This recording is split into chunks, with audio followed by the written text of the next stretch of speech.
Dans cette partie de la formation, nous allons nous intéresser au grand principe de la micro-entreprise. Qu'est-ce qui distingue la micro-entreprise des autres formes d'entreprise individuelle et qu'est-ce qui fait que ce sont ses caractéristiques propres? Qu'est-ce qu'il faut savoir lorsque l'on crée une micro-entreprise? Tout d'abord, ce qu'il faut savoir, c'est que la micro-entreprise, c'est une entreprise individuelle. Alors, je vous l'ai déjà dit, mais l'entreprise individuelle, cela a plusieurs conséquences. Tout d'abord, ça signifie que l'on travaille seul, puisque c'est une entreprise individuelle. Également, ça signifie qu'il y a une assimilation entre l'entreprise et l'entrepreneur.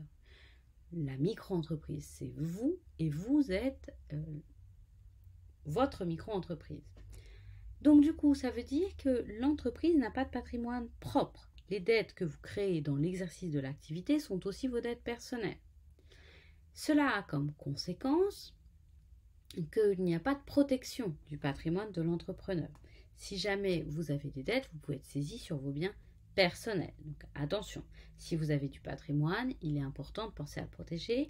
Alors votre logement est protégé, mais votre résidence principale si vous en êtes propriétaire, mais pour le reste, vos autres biens ne sont pas protégés, y compris le contenu de la résidence. Donc attention à cela. Également, tenez compte du fait que si vous êtes marié sous le régime de la communauté ou si vous êtes partenaire de Pacs, les biens de votre conjoint, puisqu'ils vous appartiennent aussi, ne sont pas protégés. Également, sachez que comme entrepreneur individuel, vous engagez votre responsabilité personnelle. Vous êtes responsable de tout ce que fait l'entreprise, puisque l'entreprise, c'est vous. Et cela aussi a comme conséquence que vous êtes votre chef, votre propre chef d'entreprise. Vous êtes votre propre patron. On ne parle pas ni de salaire, ni de salarié en entreprise, et encore moins en micro-entreprise. Puisque vous êtes seul à travailler, c'est vous qui décidez. Attention au salariat déguisé, qui est l'hypothèse dans laquelle certaines entreprises essayent, entre guillemets, d'embaucher des micro-entrepreneurs pour ne pas avoir à payer de cotisations sociales, notamment. Ça, ce n'est pas une pratique qui est légale. Normalement, vous ne devez pas être lié par un contrat de travail et vous n'êtes pas lié avec, dans le cas de votre micro-entrepreneur, de votre micro-entreprise, et vous n'êtes pas lié avec une société qui déciderait de tout pour vous. Donc, attention à cela. Sachez aussi qu'en micro-entreprise, vous pouvez exercer différentes activités. Vous pouvez être artisan, vous pouvez être commerçant, vous pouvez être profession libérale. La différence, c'est qu'à chaque fois, vous dépendrez d'un centre de formalité des entreprises différents, la CMA pour les artisans, la CCI pour les commerçants ou l'URSSAF pour les professions libérales, et que vos taux de cotisation seront différents. Mais vous êtes dans tous les cas en micro-entreprise. Sachez également que vous pouvez vous-même exercer plusieurs activités en micro-entreprise.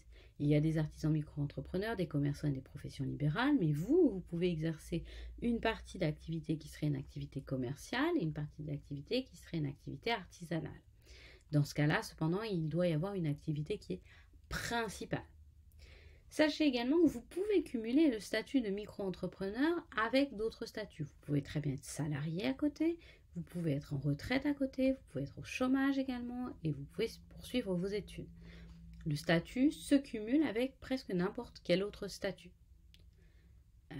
Je vous ai parlé tout à l'heure du salariat déguisé, là on est dans un cadre complètement différent. Vous êtes salarié d'une entreprise d'un côté et le week-end ou le soir ou si vous travaillez à temps partiel, le reste du temps, vous avez votre micro-entreprise. Donc vous avez deux activités différentes. Vous avez le droit de cumuler. Attention, c'est restreint, il faut vérifier que c'est autorisé par votre contrat de travail et à quelles conditions.